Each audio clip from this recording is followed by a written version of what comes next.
next is Argo. Why do I like Argo so much? Like, Argo came out, like, I honestly was, I remember the first time I heard of Argo, back when it, like, actually came out in theaters, was, like, on a bus. Like, on a, you know, the ads they have on the side of the buses? That was the first time I saw it, and I kind of was like, red background, Ben Affleck, Argo, yeah, no. Yeah, and I admit it was a really shallow judgment at the time, especially after having seen the film. But, you know, it just didn't really interest me, and just from a glance, just at a glance. So, I didn't really even look into it until I actually saw it. And I loved it. Like, a lot. And that really surprised me. What? Okay, here's the weird thing. This is going to take a very actually. This is one I find weird facet about me, out of the many, was, you know how there's, like, kids wake up in the morning, you go and watch Saturday morning cartoons, you know, that kind of stuff. See, I never did that. Honestly, what I got up to watch on Saturday mornings was game shows. I loved and still love game shows. It just, I don't know, I'm kind of a trivia nut, and the competition idea, just all of it, and being able to just see that constantly and in different varieties, I just love it for some reason. And how that relates to Argo is, basically, of course, I watched it on Game Show Network, and the majority, this was during the 2000s, so a good amount of the game shows shown were 2000s, like Russian Roulette, Lingo, you know, Jeopardy was on during the daytime, that kind of stuff. But besides that, surprisingly, looking back, there weren't too many 90s game shows shown. Once you got past the 2000s stuff, it was pretty much all 70s and 80s stuff.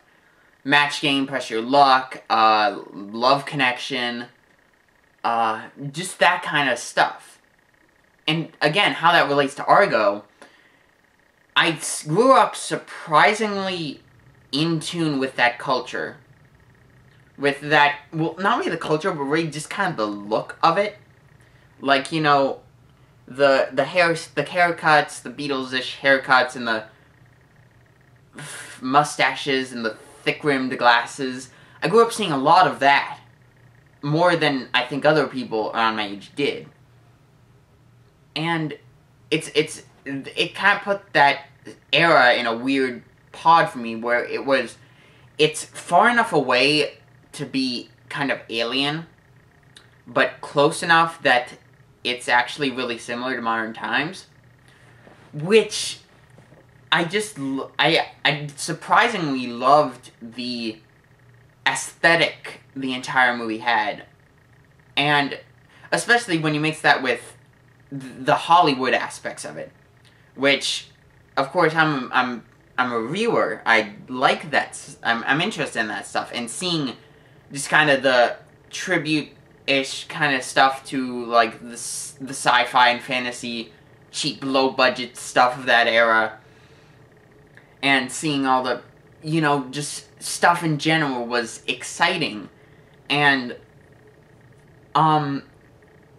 finally you mix that with just the politics part of it, which is, of course, the main plot of the movie, which I also surprisingly was interested in. Like, it kept it at a level where it wasn't like too shallow or anything, but it was at a level where I could kind of at least understand it, at least with, like, what's going on in the world today. And it's one of those weird things, because, of course, it's based on a real-life story, and because of that, you know how it's gonna end.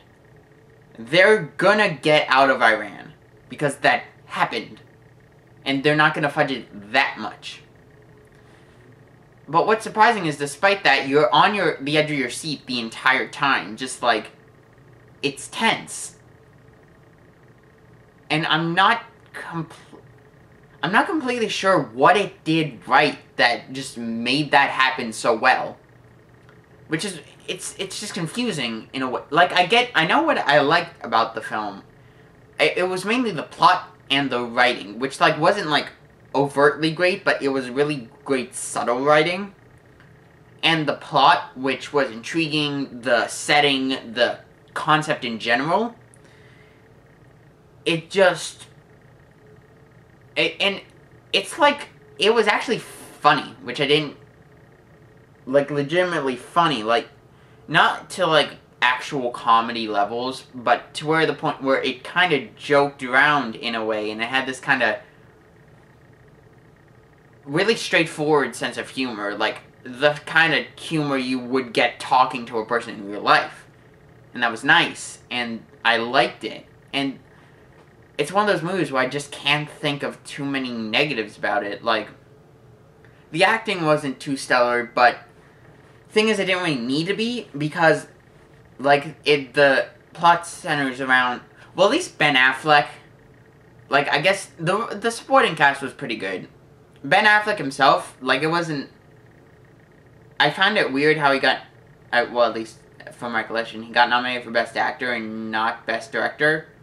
Which is weird, because the directing was good, but he didn't do much acting in the movie. Because the thing is, he plays a CIA agent,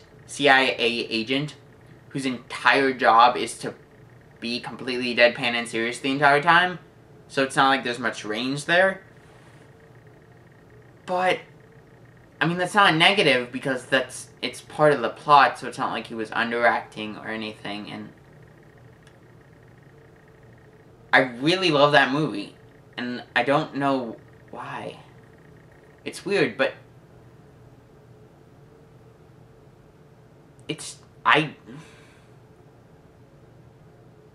go watch it. It's really good, and I hope it wins a lot of stuff, at least from what I've seen so far.